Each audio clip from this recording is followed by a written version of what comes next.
Hiya, I'm Bob and I'm here to tell you it does get better.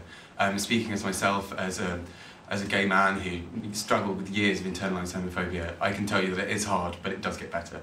I'll start at the beginning. I came out aged 15, and the reason I'd worked out that I was gay was because there was a programme on about gay people in the media, and I had a real kind of urge to watch it that night. I really wanted to watch it, and I had no idea why. I hadn't quite yet worked out my own sexuality. And I remember it was quite secretive, and looking back it's ridiculous, you know, because kind of waiting for my dad to go to bed so I could kind of sit downstairs and change channel and watch it. And by the end of the programme I pretty much had worked out why it was that I wanted to, why I wanted to watch the programme. But yeah, then from that I went to college. Well, for me college was an interesting one. It was the first time I was probably needing to be out, the first time that anyone was really, would start questioning me. A few people asked really offhand questions that were just, vulgar, actually, in the way they asked them, and I would deny it. Anyone who asked me, I would say no, unless I really knew them well.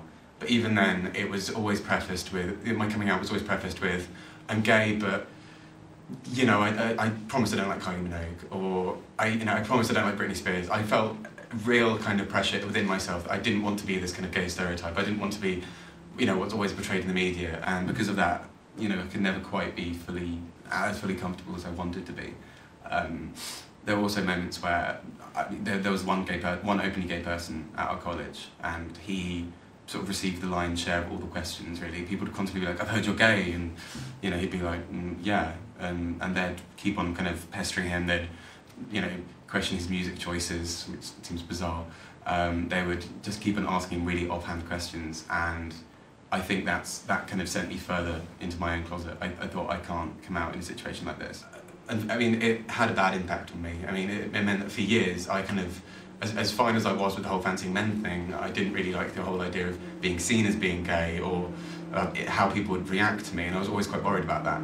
So, I sort of struggled with that for a couple of years, and by the time after college, I had a gap year, and I think that gap year really cemented in me, who I was. At that time I was already part of LGBT youth centres, and it kind of showed to me that, there were other people out there, and I could kind of accept them. I could kind of work out who I was, and get kind of more information and everything. And that's, I think, why eventually when I came out, it was so much more liberating, because I felt like this whole weight had been lifted, and it wasn't quite as ridiculous anymore.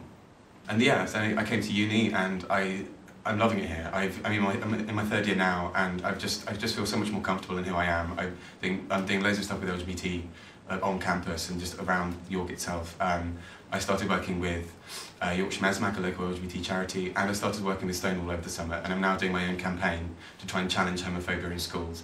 And the message I want to send out to everyone is, or anyone who's watching this, is that it does get better, and what we need to do is we need to challenge homophobia where it starts. Anytime we hear it, if anyone in the classroom says anything, report it. If someone bullies you, report it. Make sure that people know this is happening. And if you don't feel strong enough to do it on your own, charities like Stonewall have so much information out there for you. So please just really, it's a hard thing, but please be strong. Please be strong, and you can do it. And remember, it does get better starting from today, and you can be that change. Thank you.